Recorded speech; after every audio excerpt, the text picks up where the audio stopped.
Hello friends, welcome back to my YouTube channel. तो friends, आप देख रहे हैं दो दिल एक जान। तो फ्रेंड्स, आप आगे देखेंगे कि इधर अंतरा की माँ और अंतरा दोनों लोग खड़े होते हैं। अंतरा शादी के लिए तैयार हो जाती है और फिर वो शादी के जोड़े में होती है। अंतरा की माँ ये देख के बहुत खुश होती है। वो कहती है कि बेटा, आज वो दिन आ गया जब तू आज दुल्हन बन गई है। मेरी बेटी तो बड़ी हो गई है। और फिर वो ये कहती है कि तुम्हारे पापा होते तो कितने खुश होते तुझे देख करके। और फिर अंतरा सोचने लगती है। अंतरा की माँ आपा दोनों लोग उसके गले लगते हैं। आपा कहती है कि आज तो मेरी बेटी कितनी सुंदर लग रही है। इधर रघु भी शादी के लिए तैयार हो जाता है। तो फिर माई उसकी नज़र उतारती है। माई कहती है कि रघु, आज तुम्हारी शादी है और आज तुम कितने अच्छे लग रहे हो, बहुत सुंदर लग रहे हो। और रघु मुस्कुरा देता है। माई उसकी नज़र उतारती है और माई कहती हैं कि तुम्हें नज़र ना लगे। इधर आप देखेंगे कि घर में शादी का फंक्शन है और मेहमान लोग आ जाते हैं। इधर माई के घर पे नाइक सदन में अंतरा की फैमिली आ जाते हैं ये लोग। और माई उसकी नज़र उतारती हैं और उससे कहती हैं कि अंदर आ जाओ। उसकी आरती उतारती हैं और अंतरा मुस्कुरा के खड़ी होती है। इधर सत्या ये सब देखता है, उसको बिल्कुल अच्छा नहीं लगता। वो कहता है कि मैं तुमसे प्यार करता और तो मेरे ही घर में किसी और की पत्नी बन के आ रही हो, ये मैं कैसे होने दे सकता हूँ। इधर सत्या अब नज़दीक आता है और अंतरा की फैमिली में सभी से मिलता है। आपा से मिलता है, अंतरा की माँ से और फैमिली में सभी से। और अंतरा की माँ से कहता है कि आइए, और मैं रघु का बड़ा भाई हूँ। वो अपना इंट्रोडक्शन भी देता है। इधर आप देखेंगे कि दया माई वो देखती हैं अंतरा को और वो ये कहती हैं, आज वो दिन आ गया जब मैंने सोचा था जैसा कि बिल्कुल वैसा ही होगा और आज मैं अपने हुक्म का पत्ता खेलूंगी। इधर गोविंद मामा खड़े होते हैं और इधर माई भी खड़ी होती हैं। तो गोविंद मामा और अंतरा और सभी लोग होते हैं। तो सत्या कहता है कि पंडित जी पूछ रहे हैं कि कन्यादान कौन करेगा। इधर अंतरा की माँ को ये सुनकर गुस्सा आ जाती है कि देखो, डॉक्टर साहब अभी तक नहीं आए, पता नहीं वो कैसे हो गए हैं। मरीज छोड़ के वो बिल्कुल आना ही नहीं चाहते हैं और आज उन्हें सोचना चाहिए, आज उनकी बेटी की शादी है। तो गोविंद मामा कहते हैं अंतरा का कन्यादान हम करेंगे। और फिर इधर गोविंद मामा भी जाते हैं। तो इधर सत्या खड़ा होता है। वो ये कहता है कि आप लोग चलिए, इनका मैं ध्यान रखूंगा। और वो अंतरा की माँ से कहता है कि चलिए हम लोग उधर चलकर बैठते हैं, कुछ बातें करेंगे। इधर मचमच खड़ा होता है। मचमच कहता है कि अरे, आज तो शादी का दिन भी आ गया है और सभी लोग आ गए हैं। भाई, आज तो तुम बहुत खुश हो। और सभी लोग होते हैं। रघु मंडप में बैठ जाता है। तो दया माई कहती है, आओ अंतरा, तुम भी आओ। अब तुम पहले जा कर के जाओ और हमारी कुलदेवी के दर्शन कर लो। तो अंतरा कहती है कि ठीक है। और फिर अंतरा जाती है कुलदेवी के दर्शन के लिए। इधर दया माई अपने नौकर को इशारा कर देती हैं और वो इधर से अंतरा जाती है। उधर अमन भी आ जाता है अंतरा के सामने। इधर अंतरा डर जाती है कि सामने से कौन आ गया। वो अमन को देखती है तो फिर से थोड़ी सी राहत मिलती है। वो कहती है, अरे अमन भाई आप। और फिर वो कहती है, अरे आप कहाँ चले गए थे? रघु ने आपको कितना ढूंढा, आपसे वो बात करना चाहता था, आपको कब से ढूंढ रहा था। अमन भाई आप कहाँ थे? तो फिर वो ये कहता है कि मैं ज़रा चला गया था। और फिर वो ये कहता है कि मुझे तुमसे कुछ बात करनी है। तो अंतरा कहती है कि भाई आप ऐसा करो, आप वहाँ चलो, मैं आती हूँ। तो अमन कहता है कि नहीं, मुझे तुमसे अभी बात करनी है रघु के बारे में। तो वो कहती है कि रघु के बारे में क्या बात करनी है? तो फिर वो ये बताता है कि तुमको याद होगा कि रघु ने तुम्हारे पापा की फ़ोटो देखी थी और कहा था कि उनको कहीं देखा है। तो वो ये कहती है कि हाँ। तो फिर अमन कहता है कि जब वो श्रीनगर गया था तो उसने आपके पापा को देखा था। इधर सत्य अंतरा की माँ को अलग ले जाता है। वो पूछती, यहाँ क्यों लाए हो? तो वो ये कहता, कुछ नहीं, मैं आपसे बात करना चाहता था इसलिए। तो फिर इधर अंतरा की माँ परेशान होती है कि डॉक्टर साहब क्यों नहीं आए।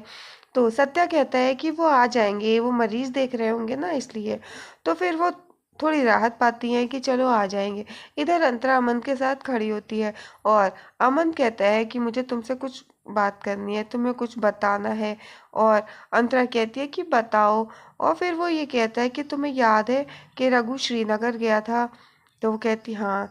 वो ये कहता है कि तुम्हारे पापा की मौत का सच तुम्हें बताना है और ये रघु से जुड़ा है। तो वो ये कहती है कि ये रघु से कैसे जुड़ा हो सकता है, इसमें रघु का नाम कैसे आया। तो इधर पीछे से दयामाई देख रही होती है। अंतरा कहती है कि रघु रघु का नाम कैसे आया, अमन बताओ मुझे। तो अमन कहता है कि तुम्हें याद होगा कि श्रीनगर में हम मिले थे। तो वो कहता है कि हाँ, आप ही तो रघु के गाइड थे।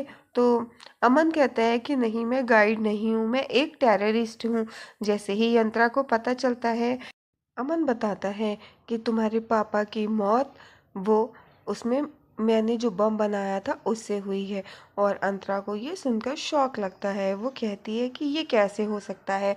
तो फिर वो ये भी बताता है कि उस बम से तुम्हारे पापा की मौत हो गई और जितना मैं गुनहगार हूँ उतना ही रघु है, क्योंकि वो बॉम्ब रघु ने ही रखा था।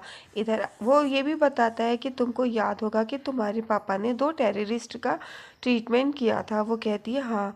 और जब वो टेररिस्ट ठीक हो गए तो तुम्हारे पापा ने उन्हें अरेस्ट करवा दिया। इधर अंतरा की माँ को सत्या लेकर आता है और वो ये कहता है कि मुझे आपको कुछ बताना है। फिर सत्या उनको बताने ही जा रहा होता है और फिर वो ये कहता है कि वहाँ पर जब रघु गया था और मैंने वो बॉम्ब बनाया था, मैंने रघु को दिया था वो डॉक्टर साहब के घर के बाहर रखने को।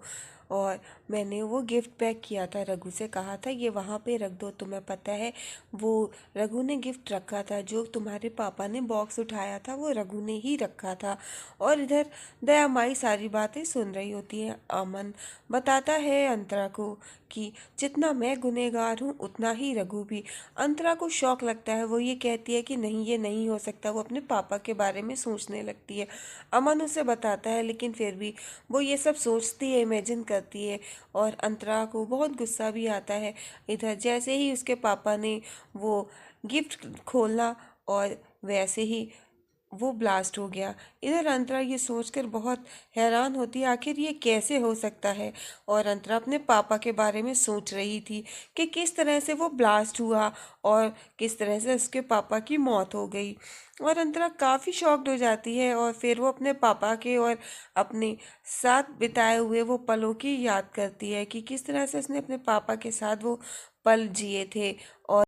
और फिर वो किस तरह से उसके पापा की डेथ हो गई, वो सारी बातों को इमेजिन करती है और अंतरा रोने लगती है। वो कहती है ये नहीं हो सकता। तो अमन कहता है कि ऐसा ही हुआ है और तुम्हारे पापा का कातिल रघु है। और इधर अंतरा ये सब सोचती है तो उसको हैरानी होती है, ये कैसे हो सकता है। और फिर इधर अमन कहता है कि रघु ने ये बात तुमसे छुपाई है। इधर अंतरा ये सोचती है कि रघु ने इसको प्रॉमिस किया है कि वो सारी ज़िंदगी उसका साथ निभाएगा और उसको खुश रखेगा। इतने में अंतरा के चीखने की आवाज़ आती है। तो अंतरा की माँ दौड़ के जाती है कि ये क्या हुआ। और इधर सत्या सोचने लगता है और इधर अमन और अंतरा दोनों लोग खड़े होते हैं। अंतरा को बिल्कुल विश्वास नहीं होता है अमन की बातों पर। और फिर वो ये कहती है कि ये बातें मैं रघु से पूछ के रहूंगी। तो अमन कहता है कि हाँ, तुम रघु से पूछ लो, रघु तुम्हें सब सच बता देगा। और इधर अंतरा रोने लगती है और फिर अंतरा वहाँ से चली जाती है। इधर अमन वहीं खड़ा रहता है।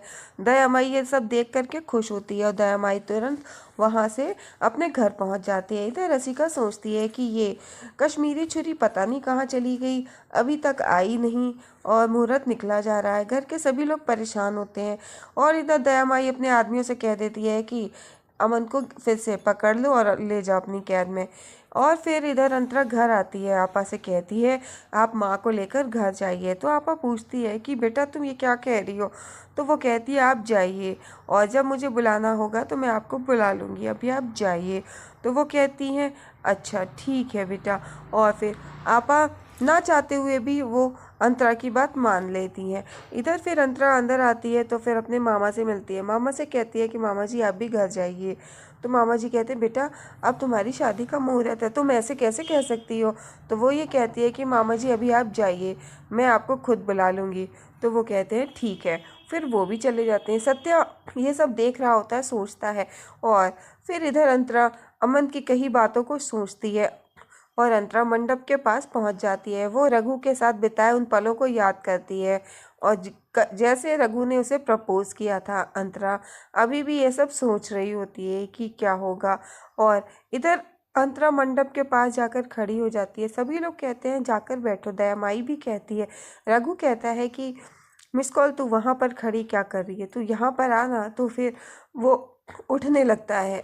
वो अंतरा की तरफ देखता है और अंतरा की आंखों में देख कर कि तो वो उठने लगता है। तो अंतरा कहती है कि नहीं रघु, उठना नहीं, वहीं बैठो वरना अपशगुन होगा। और फिर वो जाकर के मंडप में खड़ी हो जाती है और पंडित जी कहते हैं शादी की विधि शुरू करो। अंतरा रघु की आंखों में